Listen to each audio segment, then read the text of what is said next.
வணக்கம். இப்போ நம்ம பார்த்துருக்குற அந்த ப்ராப்பர்ட்டி பார்த்திங்கன்னா ஒரு agriculture land property. Total extend பார்த்திங்கன்னா 2 ஏக்கர் 20 சென்ட் புஞ்சை அக்ரிகல்ச்சர் லேண்டாக இருக்குது. செய்யூர் டவுன்லேருந்து ஒரு 7 கிலோமீட்டரில் இந்த ப்ராப்பர்ட்டியை ரீச் பண்ண முடியும். இதில் பார்த்திங்கன்னா ஒரு ஃப்ரீ அக்ரிகல்ச்சர் இபி சர்வீஸ் இருக்குது, ஒரு வெல் இருக்குது, ஒரு 25 தென்னை மரங்கள், ஒரு 5 தேக்கு மரம் எல்லாமே இந்த ப்ராப்பர்ட்டியில் அவைலபிளாக இருக்குது.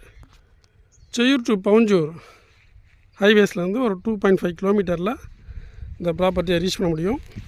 ப்ராப்பர்ட்டிக்கு பார்த்திங்கன்னா ஒரு 25 ஃபீட் வைடுக்கு 50 ஃபீட் லென்த்துக்கு இண்டிவிஜுவல் ரோடு வந்து அவைலபிளாக இருக்குது. ப்ராப்பர்ட்டினுடைய ஒரு போர்ஷனில் பார்த்திங்கன்னா ஒரு 20 சென்ட்டில் மாதிரி பாறைகள் இருக்குது. ஃபார்ம் லேண்ட் ஃபார்ம் ஹவுஸ் பண்ணுறதுக்கு நல்ல ஒரு ஆப்டான ப்ராப்பர்ட்டி. ப்ரைஸ் பார்த்திங்கன்னா 18 lakhs ஒரு ஏக்கர்